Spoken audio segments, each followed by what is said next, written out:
PT Ponnoos, TB Thomas, Sugathan sir, ഇങ്ങനെ ഒരുപാട് ആളുകൾ ഉണ്ടായിരുന്നു. പിന്നെ പെട്ടെന്നാളുകളെ ഇങ്ങനെ വേറെ ഒരുപാട് ആളുകൾക്ക് പ്രസംഗിക്കുമല്ലോ. അവിടെ വെച്ച് അന്നേരം MM ഗോവിന്ദൻ നായർ പറഞ്ഞു, നമുക്ക് 85-95 ഒരു നമ്പർ പറഞ്ഞു, ആ സീറ്റ് നമുക്ക് അത്രയും കിട്ടും, നമുക്ക് ഭൂരിപക്ഷം കിട്ടും, നമ്മൾ ഗവൺമെൻറ് സ്ഥാപിക്കുമെന്ന് പറഞ്ഞു. അപ്പം ഞാനായിരുന്നു ഇരുന്ന ആളുടെ ഞാൻ കൈവക്കി കാണിച്ചിട്ട് അവിടെ ചെന്നാന്ന് ഞാൻ പറഞ്ഞ് എങ്ങനെ കൃത്യമായിട്ട് ഈ നമ്പറിൽ എത്തിയതെന്ന് ചോദിച്ചു. അതിനൊരു കാൽക്കുലേഷൻ വേണമല്ലോ. അങ്ങേര് എന്നിട്ട് ആരോട് അടുത്തിരുന്നിടത്ത് ചോദിച്ചു ഇയാൾ ആരാന്ന് ചോദിച്ചു. മനസ്സിലാക്കി ഞാൻ ആരാന്ന് മനസ്സിലാക്കിയിട്ട് പറഞ്ഞ് ആ വിശ്വനാഥൻ അതങ്ങ് വിശ്വസിച്ചാൽ മതി, ആ നമ്പർ ചോദിക്കുന്നു വേണ്ട, അതങ്ങ് വിശ്വസിച്ചുകൊണ്ട് പണി ചെയ്തുകൊള്ളുക, നമ്മൾ വിജയിക്കും. സംഭവിക്കുകയും ചെയ്തു. എനിക്ക് പോകണം, ഞാനൊരു ജേർണലിസ്റ്റാണ് പരിപാടി. ഈ പാർട്ടിക്ക് വർക്ക് ചെയ്തത്, ഇലക്ഷന് വർക്ക് ചെയ്തത് എനിക്കൊരു ജോലിക്ക് വേണ്ടിയിട്ടല്ല, ഞാൻ പോവാന്ന് പറഞ്ഞു. ഞാനെപ്പോഴും അച്ഛൻ്റെ അടുത്ത് എപ്പോഴും പറഞ്ഞു, അച്ഛൻ എനിക്കൊരു ജോലി ഉണ്ടാക്കി തരിക, എനിക്കിതാണ് വേണ്ടത്, ഒരു ജോലി ഉണ്ടാക്കി തരിക. എന്നിട്ട് അച്ഛനൊരു കുറിപ്പൊരിക്കൽ തന്ന് നിഖിൽ ചക്രവർത്തി കൊടുക്കാനായിട്ട്. എന്നിട്ട് ഇത് കൊണ്ടുപോയിട്ട് ചായയുടെ ആപ്പീസ് എവിടെയാണ്, നിഖിൽ ചക്രവർത്തി. അന്നാണ് ഞാൻ ഈ നിഖിൽ ചക്രവർത്തിയുടെ പേര് കേൾക്കുന്നത്. എനിക്ക് ഞാൻ നിഖിലിൻ്റെയൊക്കെ കോപ്പിയൊക്കെ ടൈപ്പ് ചെയ്യുമ്പോഴത്തേക്ക് I learned how to write the story as well as their English. Nikhil is an Oxford educated man. EMS അവിടെ പോയിട്ട് തിരിച്ചു വന്ന് അന്ന് കേരളം നിന്നും EMS ഈ കമ്മ്യൂണിസ്റ്റ്, ഇന്ത്യയിലെ ആദ്യത്തെ കമ്മ്യൂണിസ്റ്റ് സ്റ്റേറ്റ് അല്ലേ അതും. പിന്നെ അതുകൊണ്ട് ഇൻ്റർനാഷണൽ മീഡിയയ്ക്ക് ഭയങ്കര ഇൻട്രസ്റ്റാണ് അത്.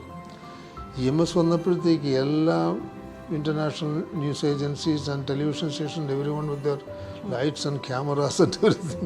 അപ്പോൾ നമ്മൾ കേരള ബ്രാഹ്മിൻസ് വെജിറ്റേറിയൻ അല്ലേ, കാശ്മീരി ബ്രാഹ്മിൻസ് വെജിറ്റേറിയൻ അല്ല, അതൊക്കെ കഴിക്കും. EMS പറഞ്ഞു Kashmiri Brahmin gave the Kerala Brahmin many things that Kerala Brahmins will not relish. ഇത് കണ്ടപ്പോഴത്തേക്ക് political.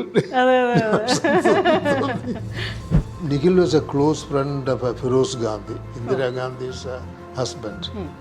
They went to Oxford together. So through that he gets connections to what is happening in the Prime Minister's house also.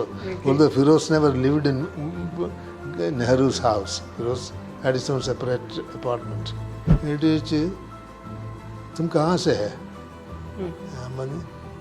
पंडित जी मैं करेला से हूँ. Karela. Karela? What Karela? Kerala. Then I said, Pandit ji, आप लोग कहता है करेला, इसलिए मैं करेला. അങ്ങനെ ചിരിച്ച് തലയെങ്കിലും കെട്ടിങ്ങനെ പോയി.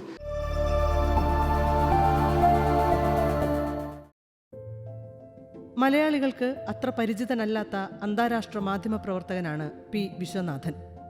10ാം ക്ലാസ് വിദ്യാഭ്യാസത്തിന്റെ മാത്രം ബലത്തിൽ ജേർണലിസ്റ്റ് ആവാൻ കേരളത്തിൽ നിന്ന് ഡൽഹിയിലേക്ക് ട്രെയിൻ കയറിയ ആലപ്പുഴക്കാരൻ. നിഖിൽ ചക്രവർത്തിക്കൊപ്പം ഇന്ത്യ പ്രസ് ഏജൻസിയിലും മെയിൻ സ്ട്രീമിലും ഡൽഹിയിൽ പ്രവർത്തിച്ചയാൾ. സ്വാതന്ത്ര്യാനന്തര ഇന്ത്യയിൽ 1965 വരെയുള്ള കാലഘട്ടത്തിൽ സംഭവബഹുലമായ ഇന്ത്യൻ രാഷ്ട്രീയ ചരിത്രത്തെ അടുത്തുനിന്ന് കണ്ടയാൾ. 1965 ഹോങ്കോങ്ങിലേക്ക് ജീവിതവും കരിയറും മാറ്റി പ്രതിഷ്ഠിച്ചു. ഫാർ ഈസ്റ്റേൺ എക്കണോമിക് റിവ്യൂവിൽ ആദ്യം, കുറച്ചുകാലം ബാങ്കോക്ക് പോസ്റ്റിൽ, പിന്നീട് ഹോങ്കോങ് സ്റ്റാൻഡേർഡിൽ. 1974 മുതൽ 80 വരെയുള്ള കാലത്ത് ഹോങ്കോങ് സ്റ്റാൻഡേർഡിൻ്റെ എഡിറ്റർ ഇൻ ചീഫ്, മന്ത്ലി മാഗസിനായ ഹോങ്കോങ് ബിസിനസ് ടുഡേയുടെ സ്ഥാപക editor in chief, Philippines daily ടുഡേയുടെ launching consultant, the new Indian എക്സ്പ്രസിൻ്റെ സൗത്ത് ഈസ്റ്റ് ഏഷ്യ കറസ്പോണ്ടൻറ്റ്, ഏറ്റവും ഒടുവിൽ മനില ടൈംസിൻ്റെ റോവിംഗ് എഡിറ്റർ. അപൂർവമായേ വിശ്വനാഥൻ കേരളത്തിലേക്ക് വരാറുള്ളൂ. ഒരിക്കൽ ആ ദൈർഘ്യം 40 വർഷം നീണ്ടു. അദ്ദേഹത്തിൻ്റെ ജീവിതം ഒരു രാഷ്ട്രീയ സാമൂഹിക കാലഘട്ടത്തെ അടയാളപ്പെടുത്തുന്നുണ്ട്. അത് ഒരു ജേർണലിസ്റ്റിൻ്റെ കർക്കശമായ കണ്ണിലൂടെയാണ് താനും. ഫിലിപ്പീൻസിൽ ജീവിക്കുന്ന വിശ്വനാഥൻ വിശ്രമജീവിതകാലത്ത് സ്വയം രേഖപ്പെടുത്തുന്നത് കർഷകനായ ജേർണലിസ്റ്റ് എന്നാണ്. കേരളത്തിലിരുന്നിട്ട് അല്ലെങ്കിൽ ഇന്ത്യയിലിരുന്നിട്ട് ഒരു ജേർണലിസ്റ്റ് നോക്കുമ്പോൾ നമ്മളൊന്നും ഇമാജിൻ ചെയ്യാത്ത ഒരു വഴികളിലൂടെ ജേർണലിസത്തിലൂടെ സഞ്ചരിച്ചിട്ടുള്ള ഒരാളാണ് സർ. അത് കേരളത്തിൻ്റെ അന്നത്തെ കാലത്ത് ഒരു 70s മുമ്പ് 60s ഇവിടെ അങ്ങനെ ഒരു ആലോചന പോകുന്നു, ജേർണലിസം ചെയ്യണം എന്നുള്ളൊരു ആലോചനയിലേക്ക് വരുന്നു. അതിന് ഉറപ്പായിട്ടും നിങ്ങളുടെ ആ ഒരു ജീവിത സാഹചര്യങ്ങളും എക്സ്പോഷറും ഒക്കെ കാരണമായിട്ടുണ്ടാവും എന്ന് വിചാരിക്കുന്നു. എങ്ങനെയാണ് ഈ ജേർണലിസം എന്ന് പറയുന്ന ഒരു ചിന്ത മനസ്സിലേക്ക് ആദ്യം വരുന്നത്? ഞാൻ കുട്ടിക്കാലം തൊട്ട് തന്നെ പത്രങ്ങളും മാസികകളൊക്കെ വായിക്കുമായിരുന്നു. മൈ ഗ്രാൻഡ് ഫാദർ ഈ പത്രത്തിന് വീട്ടിൽ സബ്സ്ക്രൈബ് ചെയ്യുമായിരുന്നു. എന്ന് മാത്രമല്ല പത്രം വായിക്കണമെന്ന് നിർബന്ധിക്കുകയും ചെയ്യുമായിരുന്നു. അന്ന് പറയുന്ന അക്ഷരവോട്ടം കിട്ടാൻ വായിക്കാനാണ് പറയുന്നത്. പക്ഷെ അക്ഷരവോട്ടത്തിൻ്റെ കൂടെ രാഷ്ട്രീയം വന്നുകൊണ്ടിരുന്നു. അങ്ങനെ ഞാൻ വായിച്ചു വന്നപ്പോഴത്തേക്ക് എന്നെ പ്രധാനമായിട്ട് ഞാൻ സ്കൂളിൽ പഠിക്കുന്ന കാലത്ത് എന്നെ പ്രധാനമായിട്ടും ഇൻഫ്ലുവൻസ് ചെയ്തത് കെ ബാലകൃഷ്ണൻ, കേരള കൗമുദി വാരിക കെ ബാലകൃഷ്ണൻ, അയാളുടെ എഴുത്തുകളൊക്കെ എനിക്ക് വളരെ ഇഷ്ടപ്പെട്ടു. അതൊരു ഇൻഫ്ലുവൻസിങ് ഫാക്ടറായിരുന്നു. പിന്നെ കുറേ കാലം കഴിഞ്ഞപ്പോഴത്തേക്ക് blitz weekly, RK Karanchia, that began to influence me. So then I had എനിക്ക് പൊളിറ്റിക്കൽ ഇൻട്രസ്റ്റ് ഉണ്ടായിരുന്നു. പൊളിറ്റിക്കൽ പത്രത്തിന് വായിക്കുക, മാസിക വായിക്കുക, രാഷ്ട്രീയ യോഗങ്ങളൊക്കെ പോവുക. അതൊക്കെ കണ്ടപ്പോഴത്തേക്ക് കൂടുതൽ രാഷ്ട്രീയത്തിൽ ഇഷ്ടപ്പെടാൻ തുടങ്ങി. അതിപ്പോൾ ഈ അതുകൊണ്ട് പത്രപ്രവർത്തനമാണ്. അതിനൊന്ന് ഈ I didn't want to get into mainstream politics. രാഷ്ട്രീയക്കാരനായിട്ട് MLA ആകുക, MP ആകുക, അതൊന്നും എനിക്ക് താല്പര്യം ഉണ്ടായിരുന്നില്ല.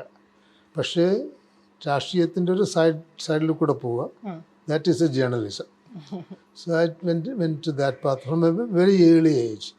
From my primary school onwards എനിക്കതിൽ താല്പര്യം ഉണ്ടായിരുന്നു. അങ്ങനെ ഈ സ്വാതന്ത്ര്യ സമര കാലഘട്ടം, സമരാനന്തര കാലഘട്ടം, സ്വാതന്ത്ര്യാനന്തര കാലഘട്ടം, അതിൽ കൂടെയൊക്കെ കടന്നു പോകുന്ന സമയത്തെ നമ്മുടെ കേരള രാഷ്ട്രീയത്തിൽ പ്രത്യേകിച്ച് ആദ്യത്തെ കമ്മ്യൂണിസ്റ്റ് മന്ത്രിസഭ വരുന്നു. അതൊക്കെ ഓർമ്മയിൽ ഉറപ്പായിട്ടും ഉണ്ടാവുമല്ലോ. വിമോചന സമരം, ഇന്ത്യക്ക് സ്വാതന്ത്ര്യം കിട്ടുമ്പോഴത്തേക്ക് 47 എനിക്കന്ന് 10 വയസ്സാണ്. തിരുവിതാംകൂർ ഇന്ത്യയുടെ ഭാഗമാകുന്നത് 49 എനിക്കിന്ന് 12 വയസ്സുണ്ട്. അപ്പോൾ ആ കാര്യത്തിലൊക്കെ ഞാനങ്ങനെ ആക്റ്റീവായിട്ട് മനസ്സിലാക്കിക്കൊണ്ടിരുന്നു. അന്ന് ഈ മുദ്രാവാക്യങ്ങളുടെ അർത്ഥം നമുക്ക് ശരിക്കും മനസ്സിലാവില്ല. ദിവാൻ യുവകരൻ ജനകീയ മന്ത്രി എന്ന് പറഞ്ഞപ്പോഴത്തേക്ക് അതിൻ്റെ political meaning I was not affected very much, but I found it as a very interesting thing to shout. Shout around the ദിവാൻ യുവകരൻ ജനകീയ മന്ത്രി.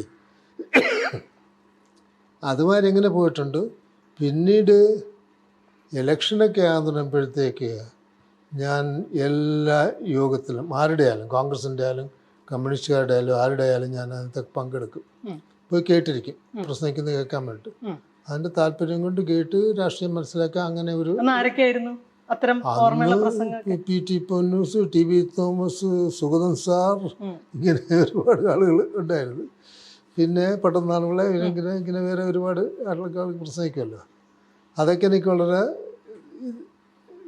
not that I was interested in any particular ideological, but I was interested in current affairs. അങ്ങനെ അത് ഞാൻ മിക്കവാറും അടുത്തെങ്കിലും പോകാൻ പറ്റുന്ന meeting എടുക്കുകയാണെങ്കിൽ ഞാനത് പോയി കേൾക്കും. അങ്ങനെ ഒരു താല്പര്യം ഉണ്ടായിരുന്നു രാഷ്ട്രീയത്തിൽ. കൃത്യമായ ഐഡിയോളജിക്കൽ ഡിഫറൻസ് ഉണ്ടായിരുന്ന ഒരു കാലം കൂടിയിട്ടാണല്ലോ. അതായത് കമ്മ്യൂണിസ്റ്റ് പാർട്ടിയും കോൺഗ്രസിന്റെ തമ്മിലൊരു കൃത്യം ഡിവിഷനോട് കൂടി തന്നെ നമ്മൾ ഇന്ന് കാണുന്ന മാതിരിയല്ല. അപ്പൊ എന്തിനോടാണ് ഒരു ഇൻട്രസ്റ്റ് തോന്നിയിട്ടുള്ളത്? മൊത്തത്തിൽ I was a left leaning person. കോളേജിലായിരുന്ന കാലത്ത് I was close to the communist party. SF കൂടെയാണ് അങ്ങനെ വന്നത്. SF ഞാൻ തിരുവാമ്പാടി, ഞാൻ ആദ്യം ഞങ്ങളുടെ വീടിൻ്റെ അടുത്തുള്ള വട്ടയാൽ പ്രൈമറി സ്കൂളിൽ പഠിച്ചിട്ട് പിന്നെ ലിയോ 13 ഇംഗ്ലീഷ് ഹൈസ്കൂളിൽ പോയി പഠിച്ചു. അത് കത്തോലിക്കരുടെ പള്ളിക്കൂടമാണല്ലോ. ആ കാലത്താണ് ഞാൻ ഈ രാഷ്ട്രീയത്തിൻ്റെ യോഗങ്ങളൊക്കെ പോകുന്നത് കേൾക്കാനായിട്ടൊക്കെ. അത് എങ്ങനെയോ സ്കൂളിൽ ഹെഡ് മാസ്റ്റർക്കും അവർക്കൊക്കെ അറിയാൻ തുടങ്ങി. എനിക്കിങ്ങനെ പിന്നെ ചിലപ്പോൾ ക്ലാസ്സിൽ ചില ടീച്ചേഴ്സ് പൊളിറ്റിക്കൽ ഇഷ്യൂസ് കൊണ്ടുവരും. അപ്പോഴത്തേക്ക് അതിനകത്ത് എനിക്കൊരു അഭിപ്രായം ഉണ്ടാകും.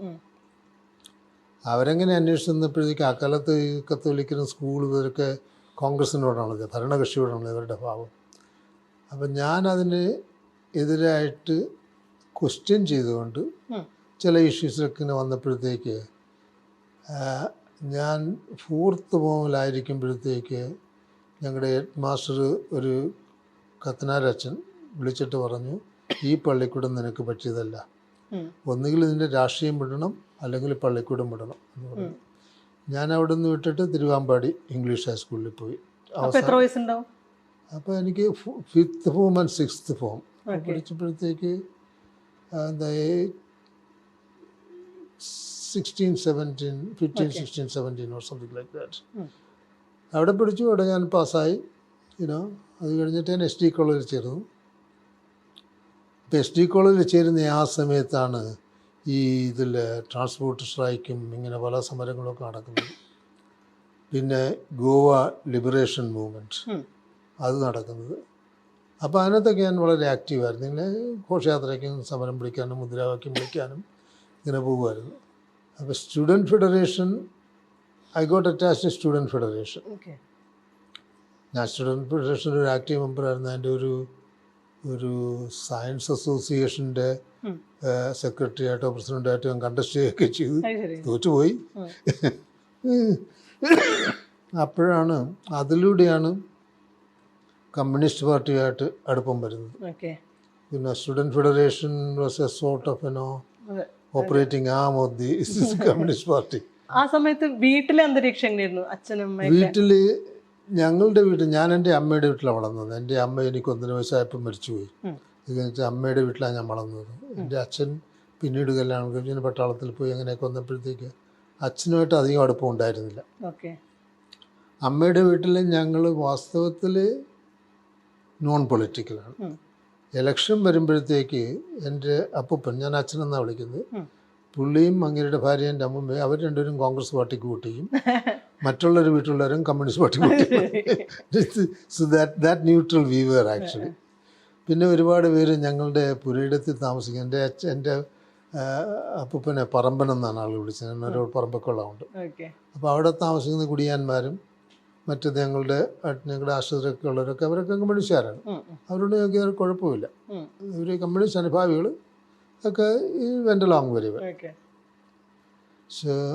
പിന്നെ SF-ലൂടെയാണ് കമ്മ്യൂണിസ്റ്റ് പാർട്ടി സെൽ ഓർഗനൈസ് ചെയ്യാൻ തുടങ്ങിയത്. അപ്പോൾ ആ മീറ്റിങ്ങിനകത്ത് ഞാൻ പോയി തന്നെ എന്താണെന്ന് അറിഞ്ഞുകൂടാതെ പോയത്. എൻ്റെ ഒരു ഫ്രണ്ട് വിളിച്ചിട്ട് വേടതിന് വരാൻ പറഞ്ഞു. അങ്ങനെ ചെന്നു. അപ്പോഴാണ് അവിടെ അച്യുതാനന്ദൻ ഇരുന്നിട്ട് ഞങ്ങൾ VS അച്യുതാനന്ദൻ ഞങ്ങളോടൊക്കെ സംസാരിക്കുന്നത്. That was my early contact. And then in the college I studied a subject that I did not want to study. Science. I wanted to study history. History, ചരിത്രവും ലാംഗ്വേജ്, 3rd ഗ്രൂപ്പ് ആണെന്ന് പറയുന്നത്. അതാണ് ഈ രാഷ്ട്രീയത്തിൽ പോകാൻ പറ്റുന്നത്. ജേർണലിസ്റ്റിന് പോകാൻ പറ്റിയൊരു കോഴ്സ് അതാണ്. സയൻസും മാത്തമാറ്റിക്സും പഠിച്ചിട്ട് കാര്യമില്ലല്ലോ. പക്ഷേ എൻ്റെ അച്ഛൻ നിർബന്ധിച്ച് ഞാൻ സയൻസ് പഠിക്കണമെന്ന്. അങ്ങനെ ഞാൻ സയൻസിൽ ചേർന്നു. അപ്പൊ അന്നേ മനസ്സിലുണ്ടായിരുന്നോ ജേർണലിസ്റ്റിലേക്ക് പോകണം തന്നെ? അതിനു മുമ്പേ ഉണ്ടായിരുന്നു. സ്കൂളിൽ കയറുന്ന കാലത്തിട്ട് ഉണ്ടായിരുന്നത്. അതുകൊണ്ട് it was a subject I was not interested in. So I failed that. അന്ന് വരെ ഞാൻ ഒരേ ക്ലാസ്സിലും തോറ്റിട്ടില്ല. 1ാം ക്ലാസ് തൊട്ട് 10ാം ക്ലാസ് വരെ ഒരിക്കലും തോറ്റിട്ടില്ല. ഇവിടെ വന്നപ്പോഴത്തേക്ക് ഇത് കാരണം എനിക്ക് ഇഷ്ടപ്പെടാത്തൊരു സബ്ജക്റ്റ് ആയത് പഠിച്ചില്ല, അത് തോറ്റു. തോറ്റപ്പോഴത്തേക്ക് ഞാൻ വിചാരിച്ചു ഇത് മതി.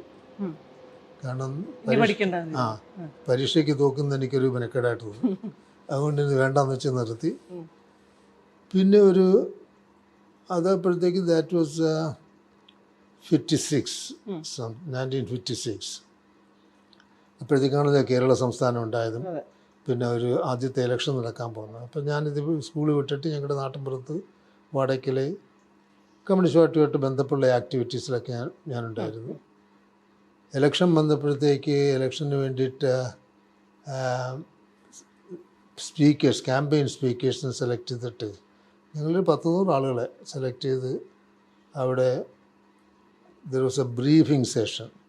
M.N. ഗോവിന്ദൻ നായർ, C. ഉണ്ണിരാജ ഇവരൊക്കെ വന്നിട്ട് എങ്ങനെയാണ് നമ്മുടെ ക്യാമ്പയിൻ നടത്തേണ്ടത്, എന്താണ് നമ്മൾ പുഷ് ചെയ്യേണ്ട പോയിൻ്റ് എന്താണ്, ഇങ്ങനെയൊക്കെ പറഞ്ഞിട്ടുള്ളൊരു ഒരു വൈകുന്നേരം മുഴുവൻ ഒരു 7 മണിക്കൂർ തൊട്ട് 10-12 മണി വരെ രാത്രി വരെ ഇതൊരു ഓപ്പൺ മീറ്റിംഗ്, പക്ഷേ ഒരു സ്റ്റഡി ക്ലാസ് മാതിരി. അവിടെ വെച്ച് അന്നേരം എം ഗോവിന്ദൻ നായർ പറഞ്ഞു, നമുക്ക് 85-95 ഒരു നമ്പർ പറഞ്ഞു, ആ സീറ്റ് നമുക്ക് അത്രയും കിട്ടും, നമുക്ക് ഭൂരിപക്ഷം കിട്ടും, നമ്മൾ ഗവൺമെൻറ് സ്ഥാപിക്കുമെന്ന് പറഞ്ഞു. അപ്പം ഞാനായിരുന്ന ആളുടെ ഞാൻ കൈവക്കി കാണിച്ചിട്ട് ഇടച്ചെന്താന്ന് വെച്ചാൽ ഞാൻ പറഞ്ഞ് എങ്ങനെ കൃത്യമായിട്ട് ഈ നമ്പറിൽ എത്തിയതെന്ന് ചോദിച്ചു. എന്നൊരു കാൽക്കുലേഷൻ വേണമല്ലോ. അങ്ങനെ എന്നിട്ട് ആരോട് അടുത്തിടുന്നിടത്ത് ചോദിച്ചു ഇയാൾ ആരാന്ന് ചോദിച്ചു. മനസ്സിലാക്കി ഞാൻ ആരാന്ന് മനസ്സിലാക്കിയിട്ട് പറഞ്ഞ് ആ വിശ്വനാഥൻ അതങ്ങ് വിശ്വസിച്ചാൽ മതി, ആ നമ്പർ ചോദിക്കൊന്നും വേണ്ട, അതങ്ങ് വിശ്വസിച്ചുകൊണ്ട് പണി ചെയ്തുകൊള്ളുക, നമ്മൾ വിജയിക്കും. സംഭവിക്കുകയും ചെയ്തു. ഞാൻ എന്നിട്ട് അത് കുറേയേറെ കൊല്ലം കഴിഞ്ഞിട്ട് എം ഗോവിന്ദനെ ഞാൻ ഡൽഹിയിൽ വെച്ച് കണ്ടു. അങ്ങനെ ഇപ്പം ഒന്ന് പാർലമെൻറ്റിൽ വന്നപ്പോഴത്തേക്ക് ഞാൻ എമ്മൻ്റെ ചോദിച്ചു, ഞാൻ പറഞ്ഞ സഖാവ് ഇങ്ങനൊരു കാര്യം ഉണ്ടായിരുന്നു, ഓർമ്മ ഉണ്ടായിരിക്കില്ല, പക്ഷെ എനിക്ക് ഓർമ്മയുണ്ട്, അതെങ്ങനെ ഈ കൃത്യമായിട്ട് ഈ നമ്പർ പിടിച്ചതെന്ന് വെച്ചു. എടോ അത് നമുക്ക് കണക്ക് വിട്ടിട്ടൊന്നുമല്ല, അത് നമ്മൾ തീരും, അത്രയും നമുക്ക് കിട്ടണം, എന്നാലേ മന്ത്രിസഭ ഉണ്ടാവുള്ളൂ, അത് വിശ്വസിച്ചുകൊണ്ട് വർക്ക് ചെയ്തുകൊള്ളുക. അത് സംഭവിക്കുകയും ചെയ്തു. So I was active in that time. Then I went to New Delhi. Basically, because when Kerala government, EMS നമ്പൂതിരിപ്പാടിൻ്റെ ഗവൺമെൻറ് ഉണ്ടായപ്പോഴത്തേക്ക് എൻ്റെ അടുത്ത് ഗവൺമെൻറ് എന്നല്ല പക്ഷേ പാർട്ടിയിലുള്ള ചില ആളുകളൊക്കെ പറഞ്ഞു, നമുക്ക് ഒരു യൂണിയൻ്റെ സെക്രട്ടറി ആകാം, വലുതാകാം, മറിച്ചാകാം, എന്തെങ്കിലുമൊക്കെ ഒരു വഴി ഉണ്ടാക്കാമെന്ന് പറഞ്ഞു. ഞാൻ എനിക്കതൊന്നും വേണ്ട, എനിക്ക് ജേർണലിസമാണ് വേണ്ടത്. അതിന് ആലപ്പുഴയിൽ ജേർണലിസത്തിന് യാതൊരു സൗകര്യമില്ല. ആലപ്പുഴയിൽ പത്രം കൂടി ഇല്ലല്ലോ, ഞങ്ങൾക്ക് തിരുവനന്തപുരത്തു നിന്നും കൊല്ലത്തു നിന്നൊക്കെ പത്രങ്ങളല്ലേ ഉള്ളൂ. ഞാൻ പറഞ്ഞ അതുകൊണ്ട് എനിക്ക് താല്പര്യമില്ല, എനിക്ക് പോകണം, ഞാനൊരു ജേർണലിസ്റ്റാണ് പരിപാടി. ഈ പാർട്ടിക്ക് വർക്ക് ചെയ്തത്, ഇലക്ഷന് വർക്ക് ചെയ്തത് എനിക്കൊരു ജോലിക്ക് വേണ്ടിയിട്ടല്ല, ഞാൻ പോവാന്ന് പറഞ്ഞു. അങ്ങനെയാണ് ഞാൻ ഇവിടെ നിന്ന് ഇന്ത്യയിൽ നിന്ന് ആലപ്പുഴയിൽ നിന്ന് ഞാൻ നേരെ ഡൽഹിയിൽ പോകണമെന്ന് വിചാരിച്ചത്. പക്ഷേ എൻ്റെ അച്ഛൻ ആ കാലത്ത് ജബൽപൂരിൽ ജോലി ചെയ്യുമായിരുന്നു. അച്ഛനപ്പോൾ ഞാൻ ജബൽപൂരിൽ ചെല്ലണമെന്ന് പറഞ്ഞു. അവിടെ ചെന്നു ഒരു കൊല്ലം 1.5 കൊല്ലം അച്ഛനോട് താമസിച്ചു. കണ്ട സ്ഥലം കണ്ടപ്പോൾ എനിക്ക് പക്ഷേ അവിടെ പത്രത്തിൻ്റെ ജോലി കിട്ടില്ല, യാതൊരു സാധ്യതയില്ല. ഞാൻ അച്ഛൻ്റെ അടുത്തപ്പോൾ എനിക്കിവിടെ നിൽക്കേണ്ട, എനിക്ക് പോകണമെന്ന് പറഞ്ഞു. പക്ഷെ അങ്ങനെ സമ്മതിക്കില്ല. അങ്ങനെ അവിടെ ഒരു 1.5 കൊല്ലം കഴിഞ്ഞപ്പോഴത്തേക്ക് eventually I convinced him. So പിന്നെ ട്രെയിനിൻ്റെ ടിക്കറ്റ് ഞാൻ ഡൽഹിയിലേക്ക് പോയി. ഡൽഹിയിൽ വൻ സാധ്യതകളാണ് ജേർണലിസത്തിന് മനസ്സിലാക്കി വെച്ചിട്ടുണ്ടായിരുന്നു.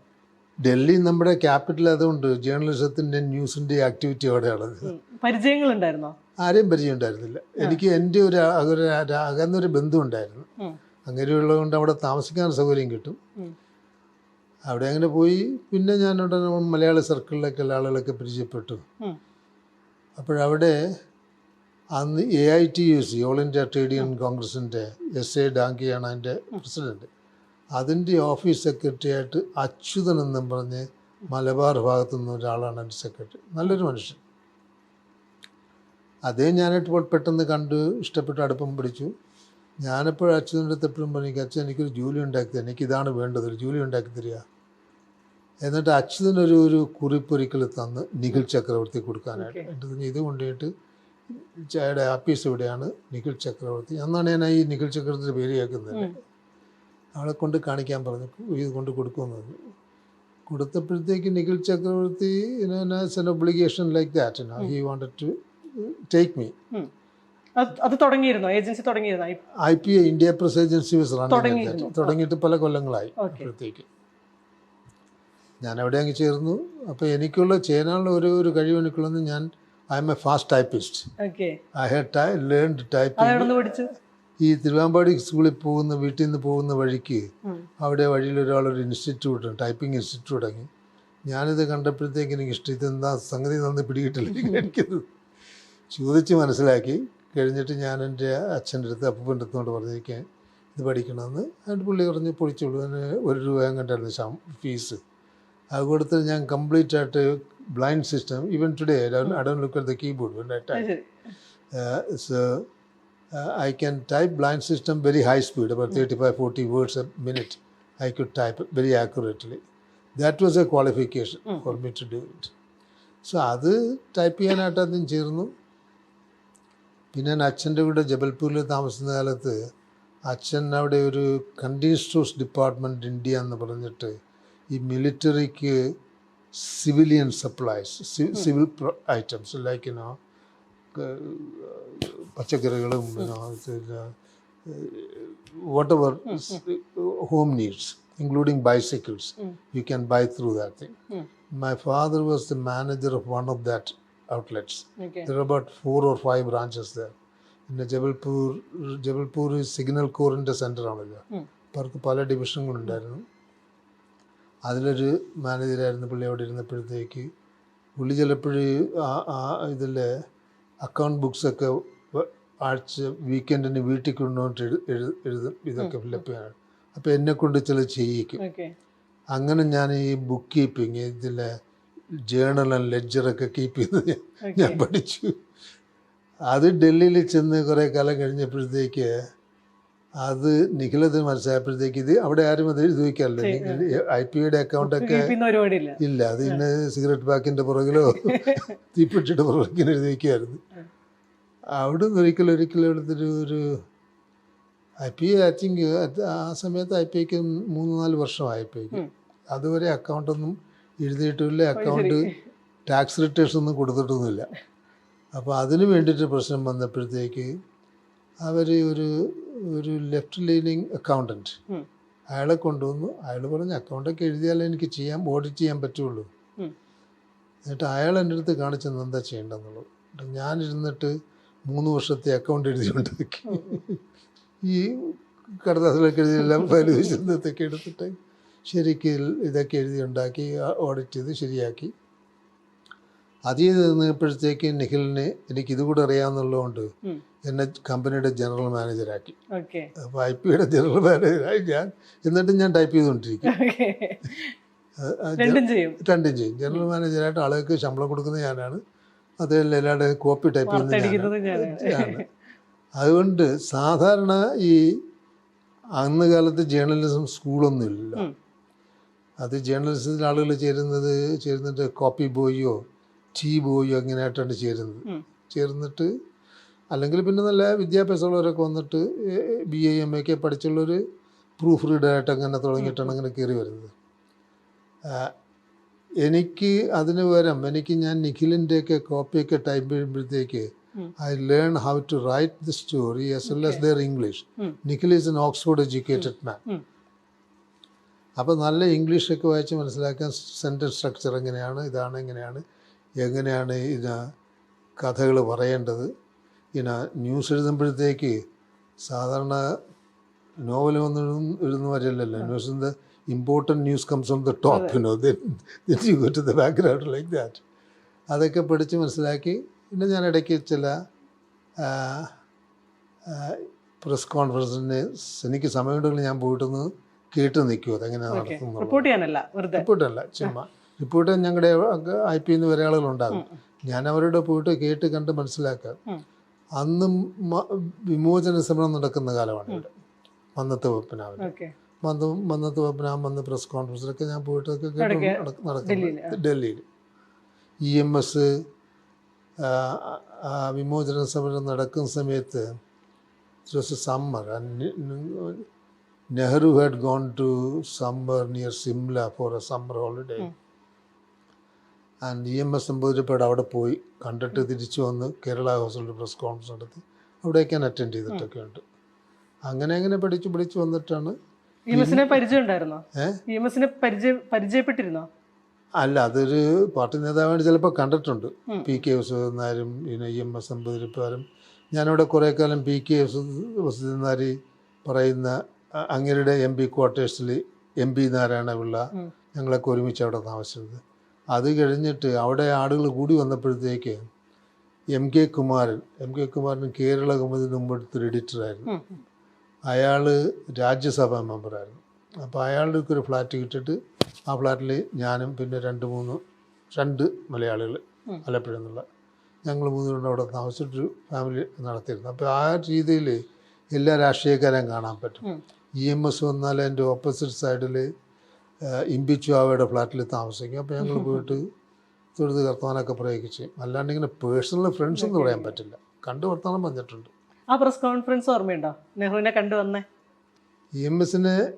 EMS അവിടെ പോയിട്ട് തിരിച്ചു വന്ന്, അന്ന് കേരളം നിന്നും EMS ഈ കമ്മ്യൂണിസ്റ്റ്, ഇന്ത്യയിലെ ആദ്യത്തെ കമ്മ്യൂണിസ്റ്റ് സ്റ്റേറ്റ് അല്ലേ അതും. പിന്നെ അതുകൊണ്ട് ഇൻ്റർനാഷണൽ മീഡിയയ്ക്ക് ഭയങ്കര ഇൻട്രസ്റ്റ് ആണ് അതിന്. EMS വന്നപ്പോഴത്തേക്ക് എല്ലാ international news agencies and television station, every one with their lights and cameras and everything is there. അവിടെ ഇരുന്നിട്ട് അവിടെ പാകിസ്ഥാൻ ടൈംസിൻ്റെ ഒരു കറസ്പോണ്ടൻ്റ് ആയിരുന്നു, റോയ് എന്ന് പറഞ്ഞൊരാൾ, ബംഗാളിയാണ്. അന്ന് ഈസ്റ്റ് പാകിസ്ഥാൻ അടുത്ത ആളായിരുന്നു. അയാൾ ആണ് ആദ്യം ചോദിക്കുന്നത്. അയാൾ ചോദിച്ച് EMSനോട് ചോദിച്ചു, what did the Kashmiri Brahmin give the Kerala Brahmin? അപ്പം നമ്മൾ കേരള ബ്രാഹ്മിൻസ് വെജിറ്റേറിയൻ അല്ലേ, കശ്മീരി ബ്രാഹ്മിൻസ് വെജിറ്റേറിയൻ അല്ല, അവരൊക്കെ കഴിക്കും. EMS പറഞ്ഞു, Kashmiri Brahmin gave the Kerala Brahmin many things that Kerala Brahmins will not relish. ഇത് കൊണ്ടപ്പോഴത്തേക്ക് പൊളിറ്റിക്കൽ അത് കേട്ടിട്ടുണ്ട്. തന്നെ ഒരു അമേരിക്കൻ കറസ്പോണ്ടൻ്റ് ചോദിച്ചു, can you describe that please? അപ്പോൾ EMS നമ്പർ പറഞ്ഞു, the Kashmiri Brahmin gave me chicken korma, mutton keema, sort of things like that. It was,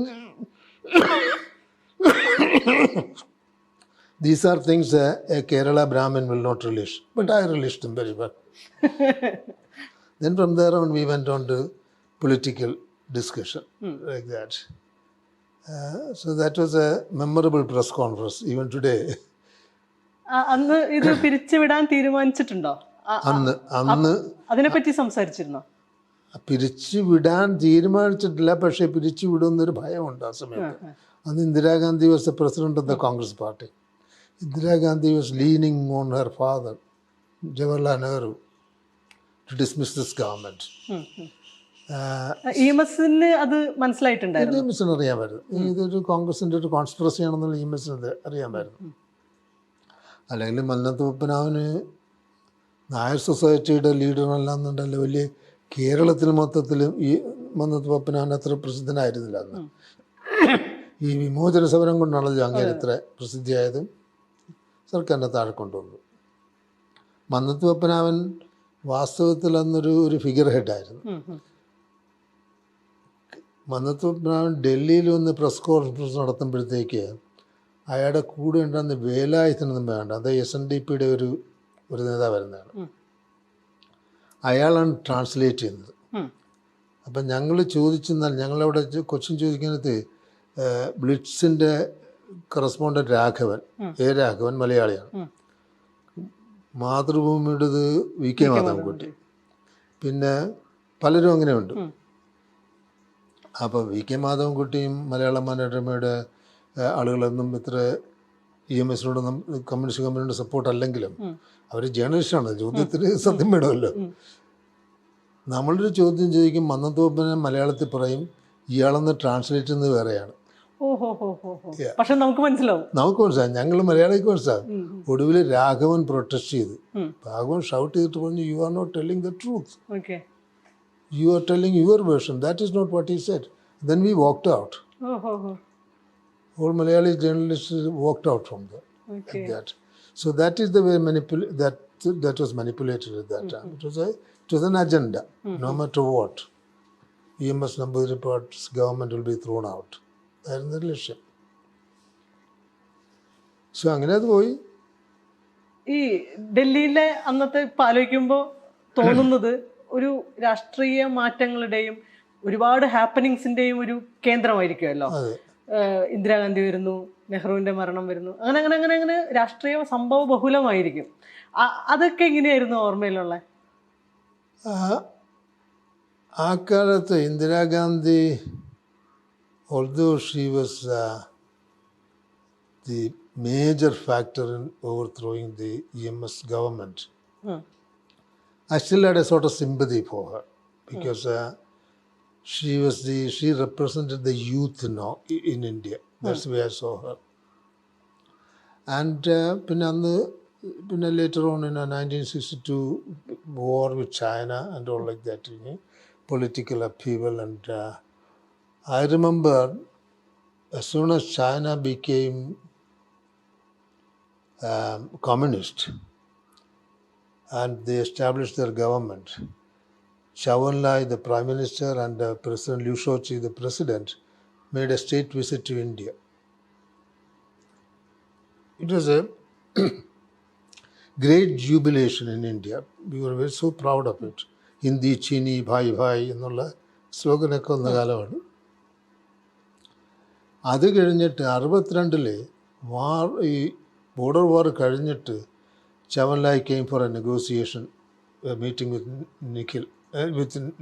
Nehru. ആദ്യത്തെ തവണ വന്നപ്പോഴത്തേക്ക് സെറിമോണിയൽ റൂട്ടിലാണ് വന്നത്. ഇത്തവണ രണ്ടാമത്തെ തവണ വന്നപ്പോഴത്തേക്ക് സെറിമോണിയൽ റൂട്ടൊന്നുമില്ല. നേരെ എയർപോർട്ടിൽ നിന്ന് പാർലമെൻറ്റ് സ്ട്രീറ്റ് വഴി ഇങ്ങനെ നേരെ പാർലമെൻറ്റിനടുക്ക് വന്നിട്ട് നെഹ്റുവിൻ്റെ വീട്ടിലേക്ക് പോകുമായിരുന്നു. അത് വൈകുന്നേരം ആഫീസൊക്കെ തീരുന്ന സമയത്തായിരുന്നു. 4-4:30 മണിക്കായിരുന്നു. ആളുകളൊക്കെ ബൈസിക്കിളിലാണ് പോകുന്നത്. അവിടെ ആ പാർലമെൻറ്റ് സ്ട്രീറ്റിൽ നീളത്തിൽ ഞാനും ഉണ്ടായിരുന്നു കൂട്ടത്തിൽ.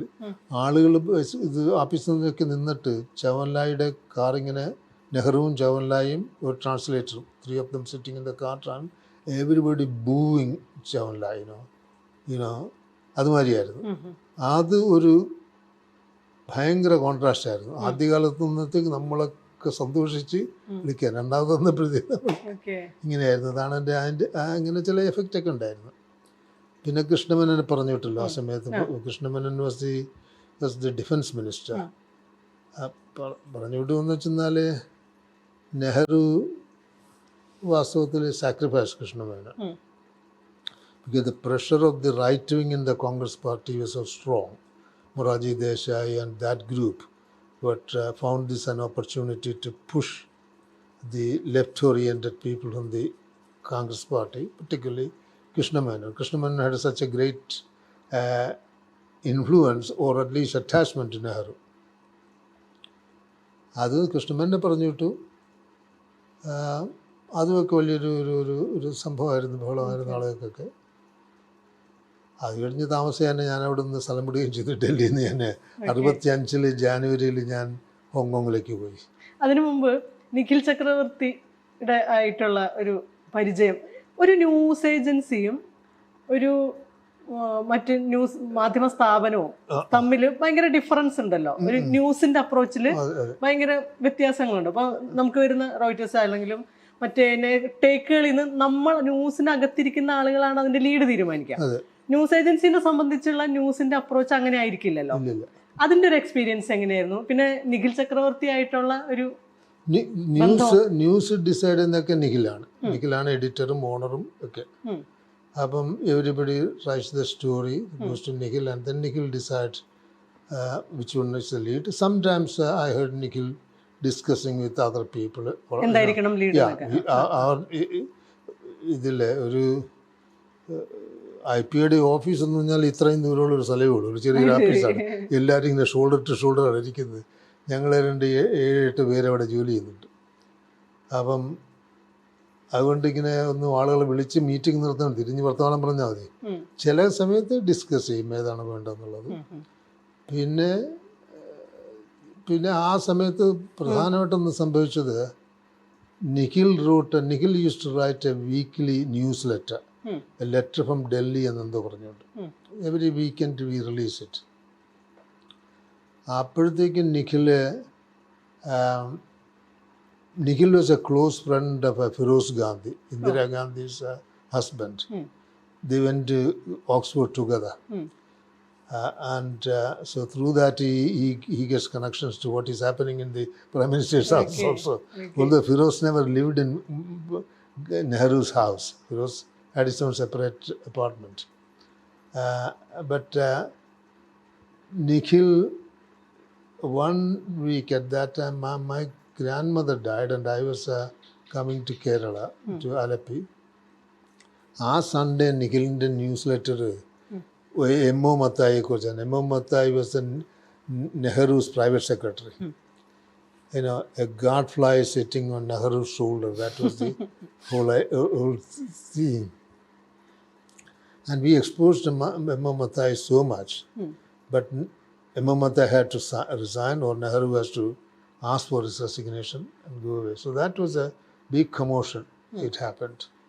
So നിഖിൽ ഉടനെ എന്നെ എൻ്റെ അടുത്ത് ഒരു കമ്പി അടിച്ചു, ഞാൻ ഉടനെ തിരിച്ചു വരണമെന്ന്. ഞാനുടനെ തിരിച്ചു പോയി. തിരിച്ചു വന്ന് അന്ന് ഉടനെ പോകുന്ന വെച്ചാൽ ഇവിടെ നിന്ന് ഇറങ്ങിയാൽ 2 ദിവസം കഴിഞ്ഞല്ലേ ഡൽഹിയിലെത്തുള്ളൂ, അത് ട്രെയിനിൽ. അവിടെ ചെന്ന് കഴിഞ്ഞപ്പോഴത്തേക്ക് അപ്പം ഞാൻ ഈ ജനകീയത്തിലും ഇതിലെ ദേശാഭിമാനിലൊക്കെ ഇന്ന് വായിക്കുന്നുണ്ട് സംഭവം, മറ്റു പത്രങ്ങളിൽ വായിക്കുന്നുണ്ട് സംഭവം എന്നാണെന്ന്, എങ്ങനെ ഈ ന്യൂസ് ലെറ്റർ എങ്ങനെ how the reaction and all that. അവിടെ ചെന്ന് കഴിഞ്ഞാൽ നിഖിൽ പറഞ്ഞ് ഇതാണ് നടക്കുന്നത്, ഇതൊക്കെ അറിയാമല്ലോ, പക്ഷേ നമ്മുടെ ആഫീസ് പോലീസ് റെയ്ഡ് ചെയ്യാൻ ഇടയുണ്ട്. So parliament is in session at that time. So questions about Mamata is being raised in the parliament. So Nikhil Varni, you should be in charge of the office. If anybody come to raid the office, deal with it. Don't allow them inside. So ഒരു ദിവസം പിറ്റേ ദിവസം രാവിലെ ഞാനിവിടെ parliament, ഇവരെല്ലാവരും നിഖിലും OP Saurabal, Balraj Mehta, these are all people went to parliament. I am alone in the office. അപ്പോഴത്തേക്ക് കഥയിലൊരാൾ മുട്ടി, ഞാൻ തുറന്നപ്പോഴത്തേക്ക് 4 പേര് നിൽക്കുന്നു. കണ്ടാൽ തന്നെ സർക്കാർ ഉദ്യോഗസ്ഥനെന്ന് കണ്ടാൽ ഉടനെ മനസ്സിലാകും. അയാൾ പറഞ്ഞ് we are from the central intelligence or something like that, we want to check your office. ഞാൻ ഈ വാതിക്കലിങ്ങനെ നിൽക്കുകയാണെങ്കിൽ പിടിച്ചുകൊണ്ട് അകത്ത് കയറി കയറ്റിയിട്ടില്ല അവർ. ഞാൻ ചോദിച്ച് അറസ്റ്റോ ഇതിൽ do you have a search warrant, ഞാനടുത്ത് ചോദിച്ചു. അപ്പോൾ കൂടുതലും 4 പേരിൽ ഒരാൾ നോക്കിയിട്ട് എന്ത് പറഞ്ഞു, യു ആർ ഫ്രം കേരള. അയാളും കേരളത്തിലാണ്. ഇയാളും I thought so. So you know your law. I said, well, India Press Agency is a news agency, so we are supposed to know our rights. And this is our rights. You cannot enter my office without a search warrant. He shook his hand and they looked at each other, all 4 of them. They can, I am alone, they can force their way in and do it. But that will become a greater scandal. So they said, all right. So they left. And I said, go and get an arrest, search warrant and come. And then I will let you into my office. അവരൊക്കെ പോയി തിരിച്ച് വന്നിട്ടേ ഇല്ല അവരത് കഴിഞ്ഞിട്ട്. അങ്ങനെയുള്ള ചില സംഭവങ്ങളൊക്കെ ഉണ്ടായിട്ടുണ്ട്. And Mamata disappeared from Delhi later on, and Indira Gandhi became highly critical of Nikhil and angry towards Nikhil. But at that time she could not do much because she was a Congress president, yes, and she was also the information minister, I think, something like that. എന്നിട്ട് പിന്നീട് ഇതിൽ നെഹ്റു മരിക്കുമ്പോഴത്തേക്ക് ഞാനിവിടെ ഡൽഹിയിലുണ്ട്. Nehru Satyamurthy were Nehru's house, and PKV's apartment was that from here to there, only that much distance, very short, a stone throw away actually, distance. അപ്പം ഞങ്ങൾ രാവിലെ ഞങ്ങൾ കൂട്ടുകാരെ കൂടെ ബസ് കയറാനായിട്ട് ജോലിക്ക് പോകാനായിട്ട് ബസ് സ്റ്റാൻഡിൽ നിൽക്കുമ്പോഴത്തേക്ക് നെഹ്റു അതിലേ വരും, ഞങ്ങളൊക്കെ തൊഴുതും, നെഹ്റുവും തൊഴും. ഇങ്ങനെ ഫേസ് ആയിട്ട് Nehru knew all of us by face. Every day morning he sees us there. ഞാൻ ചിലപ്പോഴെപ്പോഴും വീട്ടിൽ ചിലപ്പോൾ ഉച്ചയ്ക്കൊക്കെ വീട്ടിൽ വരും. അപ്പോൾ ആ സമയത്താണ് ഈ അവിടെ പഞ്ചാബിലും ഹരിയാന അടുത്ത പ്രദേശത്തുള്ള ഈ കർഷകരൊക്കെ ആരെങ്കിലും, കർഷകർ തൊഴിലാളികൾ ആരെങ്കിലും എന്തെങ്കിലും ഒരു കംപ്ലൈൻറ്റ് ഉണ്ടെങ്കിൽ നെഹ്റുവിനെ കാണാനായിട്ട് അവിടെ വന്നിട്ട്, പിന്നെ നെഹ്റുവിന് മുമ്പിൽ ഒരു ട്രാഫിക് ഐലൻഡ് ഉണ്ട്, അവിടെ ഞാൻ കൂടും. അതിൽ നെഹ്റുവിൻ്റെ കാറ് കാണുമ്പോഴേ എല്ലാവരും കൂടി വന്നിട്ട് മുദ്രാവാക്യം വിളിക്കാൻ. അത് ഞാനവിടെ ഉണ്ടെങ്കിൽ ഞാനവിടെ ചെന്നിട്ട് ആളുടെ അടുത്തും പറയും, आप लोग बैठिए, don't make any noise, just sit down, Nehru ji is coming, Pandit ji is coming. ഇങ്ങനെ പലതവണ നെഹ്റു എന്നെ കണ്ടു ഞാൻ ചെയ്യുന്നു. നിർത്തിയിട്ട് കാരണം വർത്താനിക്കും. That was a good thing about him. 2-3 തവണ നെഹ്റു ഇങ്ങനെ കണ്ടു. പിന്നെ ഒരു തവണ കണ്ടപ്പോഴത്തേക്ക് എൻ്റെ വെച്ച് തും കോൺ ഹേ എന്ന് വെച്ചു. ഞാൻ പറഞ്ഞു, ഞാനിവിടെ ഈ PK ഇവിടെ വീട്ടിൽ താമസിക്കുന്ന ആളാണ്. ഇപ്പോൾ ആളുകളൊന്നും ഇരുത്താൻ പറഞ്ഞ് ഞാൻ ബഹളം ഉണ്ടാക്കാണ്ട് ഇതൊക്കെ പണ്ടിച്ചിക്ക് വർത്തമാനം പറയാൻ പറ്റുള്ളൂ എന്ന് പറഞ്ഞ് അങ്ങനെ ഇങ്ങനെ പോവുകയും ചെയ്യും. അത് കഴിഞ്ഞിട്ട് ഞാൻ IPയിൽ ജോലി ചെയ്യുന്ന കാലത്ത് അപ്പം ഇതിന് ശമ്പളം വളരെ തുച്ഛമാണ്. അന്ന് എൻ്റെ ശമ്പളം 70 രൂപയൊക്കെ ശമ്പളം. അതിന് ഞാൻ സ്വല്പം കാശ് വീട്ടിൽ അയച്ചു കൊടുക്കാൻ വേണം. അതുകൊണ്ടിങ്ങനെ അപ്പോഴൊരു വേൾഡ് അഗ്രികൾച്ചർ ഫെയർ ഒരു സംഭവം നടക്കുന്നുണ്ട്. It lasted for about 2 months or something. അപ്പോഴും ഞാൻ ബ്ലിറ്റ്സിൻ്റെ നിഖിലിൻ്റെ അടുത്ത് പറഞ്ഞു. അപ്പം നിഖിൽ പറഞ്ഞു രാഘവൻ്റെ അടുത്ത് പറഞ്ഞു, ബ്ലിറ്റ്സിൻ്റെ കറസ്പോണ്ടൻറ്റ് രാഘവൻ, അയാൾക്ക് സോവിയറ്റ് എംബസിയുമായിട്ട് വളരെ കണക്ഷൻ ഉണ്ടായിരുന്നു. ഞാൻ പറഞ്ഞു എനിക്കൊരു പാർട്ട് ടൈം ജോലി വേണം അവിടെ എംബസിയിൽ, ഇതിന് കിട്ടിയെന്നാണ് സ്വല്പം കൂടെ കാശുണ്ടാക്കാൻ പറ്റും. രാഘവൻ ഒരു കുറിപ്പ് തന്നു, ഞാൻ കൊണ്ട് കൊടുത്തു. എനിക്കൊരു ജോലി കിട്ടി ഇവിടുത്തെ ഒരു ഗൈഡായിട്ട് എക്സ്പ്ലെയിൻ ചെയ്യാനായിട്ട്. എൻ്റെ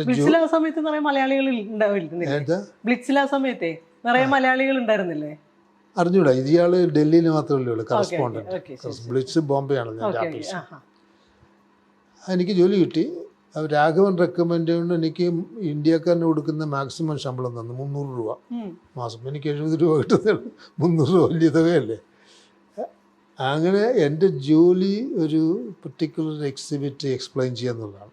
ആ പർട്ടിക്കുലർ എക്സിബിറ്റ് വെച്ചാൽ മിൽക്കിംഗ് മെഷീൻ, ഈ പശുവിനെ കറക്കുന്ന മെഷീൻ ഉണ്ടല്ലോ, അത് എക്സ്പ്ലെയിൻ ചെയ്യുക എന്നുള്ളതാണ് എൻ്റെ ജോലി. വരുന്നവരൊക്കെ ഇതെങ്ങനെയാണ് ഉപയോഗിക്കേണ്ടത് മറ്റാണ് പറഞ്ഞു കൊടുക്കുക. ഒരു ദിവസം I think it was a Saturday or a Sunday or something, suddenly Nehru strolled into that world. Suddenly ഞങ്ങളുടെ ഈ റഷ്യാക്കാർ പറഞ്ഞു നെഹ്റു പണ്ഡിറ്റ്ജി ഈസ് കമ്മിങ് എന്നൊക്കെ പറഞ്ഞു. Everybody should be in there place.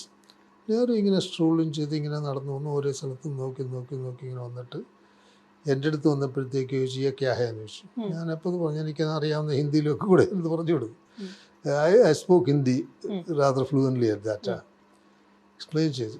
ഒടുവിൽ അയാൾ അപ്പം എനിക്ക് ഒരുപക്ഷെ പുള്ളിക്ക് ഓർമ്മ കാണണം, ഞാൻ ഈ അവിടെ ആളുകളെ എൻ്റെ മുഖം ഓർമ്മ കാണും. എന്നിട്ട് ചോദിച്ച് തും കഹാ സേ ഹേ? ഞാൻ പറഞ്ഞു പണ്ഡിറ്റ്ജി മേ കരേല സേ ഹും. കരേല അത് അയാൾ ചോദിച്ചു കരേല? വാട്ട് കരേല? കേരള. Then I said, "ना पंडित जी आप लोग कहता है करेला इसलिए मैं करेला." അങ്ങനെ ചിരിച്ച് തലയും കുലുക്കിയിട്ടെങ്കിലും പോയി. അങ്ങനെയൊക്കെയുള്ള ഈ ആക്സിഡൻ്റൽ കോണ്ടാക്ട് ആളുകളൊക്കെ ഉണ്ടായിരുന്നുള്ളൂ. അതൊന്നും ഇങ്ങനെ പരിപാടി ഇട്ടതൊന്നുമല്ല, അതൊക്കെ ഇങ്ങനെ you happen to be there. പിന്നെ അവിടെ വിടുന്നത് എങ്ങനെ? വേറെ എന്തെങ്കിലും അല്ല, IPL ഇരുന്നിട്ട് അത് കഴിഞ്ഞിട്ട് നിഖിൽ മെയിൻ സ്ട്രീം എന്നൊരു വീക്കിൽ തുടങ്ങാൻ പരിപാടിയിട്ട്. അത് തുടങ്ങാൻ പരിപാടിയിട്ടപ്പോഴത്തേക്ക് എന്നെയും പിന്നെ ഒരു editorial one of the editors CN Chittaranjan, Italian guy, 2 of us were taken from IPA to set up main stream. അപ്പോൾ ഞാൻ ഈ IPയുടെ അക്കൗണ്ടും ജനറൽ മാനേജറൊക്കെ ഉണ്ട്. മറ്റതിൻ്റെ മെയിൻ സ്ട്രീമിൻ്റെ അക്കൗണ്ടിങ്ങും പരിപാടികളൊക്കെ ഉണ്ടാക്കാൻ എനിക്കറിയാം. പിന്നെ ഒരു അക്കൗണ്ടിനെ വേണമായിരുന്നു. എന്നിട്ട് ഞാൻ പിന്നെ ആലപ്പുഴയിൽ നിന്ന് എൻ്റെ ഒരു സ്നേഹിതനെ കൊണ്ടുവന്നു. അക്കൗണ്ട് ആനന്ദൻ എന്ന ഒരാൾ, അയാളിപ്പോൾ മരിച്ചുപോയി. അയാൾ അവിടെ ചേർന്നു. അപ്പോൾ എൻ്റെ ജോലി ഇതിൻ്റെ സർക്കുലേഷൻ ബിൽഡപ്പ് ചെയ്യുക എന്നുള്ളതായിരുന്നു, പിന്നെ മെയിൻ സ്ട്രീമിൻ്റെ. അപ്പോൾ travel out of Delhi to various places. Nikhil has contact all over India. So Nikhil give me contact. Some cases, I can even stay with somebody else and then go around that city. അത് weekly magazine. So അങ്ങനെ ഞാൻ വടക്കേ ഇന്ത്യയിൽ പല സ്ഥലത്തും അങ്ങനെ യാത്ര ചെയ്തു. കറസ്പോണ്ടൻറ്റ് ഡിസ്ട്രിബ്യൂട്ടേഴ്സിനെ അപ്പോയിൻറ്റ് ചെയ്തു. അതേ കഴിഞ്ഞ് അങ്ങനെ നടന്നു വരുന്ന സമയത്താണ് മാസിക തുടങ്ങി 2-3 മാസം കഴിഞ്ഞപ്പോഴത്തേക്ക് ഒരാൾ ഈസ് എ പാർട്ടി മെമ്പറാന്ന് അറിഞ്ഞൂടാ, പക്ഷേ പാർട്ടിയുടെ അനുഭവമുള്ളൊരു ബിസിനസ്സുകാരൻ, ഒരു export import trade called Hardev Sandhu. Hardev Sandhu സ്വല്പം കാശിട്ട് അതിനകത്ത്, നിഖിലിന് കാശില്ല നടത്താനായിട്ട്. ഹർദേവ് സന്ധു സ്വല്പം കാശിട്ട് അതിനകത്ത്. IPA ഞങ്ങളിങ്ങോട്ട് മാറി. IPA രണ്ടും നിഖിലിൻ്റെ താഴെയാണ്. നിഖിലിൻ്റെ കമ്പനിയാണ്, ഓപ്പറേഷനാണ്. നിഖിൽ അവിടെ ഇവിടെയും നോക്കും. പക്ഷേ IPA മൊത്തത്തിൽ OP സബർവാളിൻ്റെ അടുത്ത് കൊടുത്തു അത് മാനേജ് ചെയ്യാനായിട്ട്, നടത്തിക്കോളും. പിന്നെ Nikhil is always within telephone calling distance and it drops in there. So രണ്ടും നിഖിൽ തന്നെ ഗൈഡ് ചെയ്തുകൊണ്ടിരുന്നു. ഹർദേവ് സന്ധുവിൻ്റെ ഭാര്യ Sheela Sandhu became active in the mainstream. ഇയാളുടെ ഭർത്താവ് കാശിട്ടമുണ്ട്. ഐ തിങ്ക് അവർക്ക് ഞാനും നിഖിലുമായിട്ടുള്ള അത്ര അടുപ്പമായിട്ട് Nikhil is trust me for everything. Although she as an investor coming there, അവർക്ക് എനിക്കത്ര ഉള്ളത്ര ഇൻഫ്ലുവൻസ് അവർക്ക് അവിടെ ഉണ്ടാകാൻ പറ്റുന്നില്ല. അവരിപ്പോൾ ഉണ്ട് ഞാനൊരു ഒബ്സ്ട്രക്ഷനാണെന്ന് അവർക്ക് തോന്നി. സോ അവർ ചില പ്രശ്നങ്ങളൊക്കെ ഉണ്ടാക്കാൻ തുടങ്ങി. എനിക്കും അത് അൺകംഫർട്ടബിളായി തോന്നിയത്. പക്ഷേ നിഖിലിലേക്ക് നിന്നും പറയാൻ പറ്റില്ല എനിക്ക്. ആ സമയത്താണ് കൃഷ്ണമേനൻ ഒരു വീക്കിലി തുടങ്ങണമെന്ന് വിചാരിച്ചത്. കൃഷ്ണമേനൻ സ്വന്തമായിട്ടൊരു വീക്കിലി മാഗസിൻ കോൾഡ് സെഞ്ച്വറി. മാധവൻകുട്ടിയാണ് അതിൻ്റെ പ്രധാനി. മാധവൻകുട്ടി കൃഷ്ണമേനോട് അടുപ്പമായിരുന്നുകൊണ്ട്. പിന്നെ ആനന്ദ് എന്ന് പറഞ്ഞൊരു business man, pro communist business man, mostly trading വിത്ത് ഈസ്റ്റേൺ യൂറോപ്പ്, അയാളും കൂടെ ചേർന്ന് വന്നിവരിങ്ങനെ ഇത് പരിപാടി ഇട്ടു. ഇതൊന്നും എനിക്ക് അറിഞ്ഞുകൂടാ നടക്കുന്നുണ്ടോ. എൻ്റെ അടുക്കൽ എന്നിട്ട് ഒരു ദിവസം professor KP Karunakaran, he was a professor in the Delhi University, ഒറ്റപ്പാലത്ത് നിന്ന്. ഞാൻ അയാളായിട്ട് വളരെ അടുപ്പമായിരുന്നു. അയാളുടെ ഇടയ്ക്കിടയ്ക്ക് എന്നെ അങ്ങനെ വീട്ടിൽ കൊണ്ടുപോയി ഊണ് കഴിക്കാനൊക്കെ എന്നെ കൊണ്ടുപോയി ചെയ്യും. അങ്ങേര് ഒരു ദിവസം എന്നെ വന്ന് കണ്ടിട്ട് പറഞ്ഞ്, ഇങ്ങനെ കൃഷ്ണമേനൊരു വീക്കിൽ തുടങ്ങുന്നുണ്ട്, മാധവൻകുട്ടി പറഞ്ഞു വിശ്വനാഥൻ ഇവിടുന്ന് അങ്ങോട്ടൊന്ന് ചേരാമോ എന്ന് ചോദിച്ചു എന്ന് പറഞ്ഞു. അപ്പോൾ ഞാനിത് കൺവീനിയൻ്റാണ്, ഈ സ്ത്രീ ഇങ്ങനെ കുഴപ്പമുണ്ടാക്കി ചെയ്തിട്ട് ഇതങ്ങോട്ട് മാറാമെന്ന് പറഞ്ഞു. ഫിനാൻസല്ല, എഡിറ്റോറിയല്ല, മൊത്തത്തിൽ കമ്പനിയിൽ ചേരുക. അവിടെ ചേർന്നിട്ട് you do almost everything kind of thing. So അവിടെ ചേരാനായിട്ട് സമ്മതിച്ചു. ഞാൻ നിഖിലിനോട് പറഞ്ഞപ്പോഴത്തേക്ക് നിഖിലിന് വളരെ വിഷമമായി.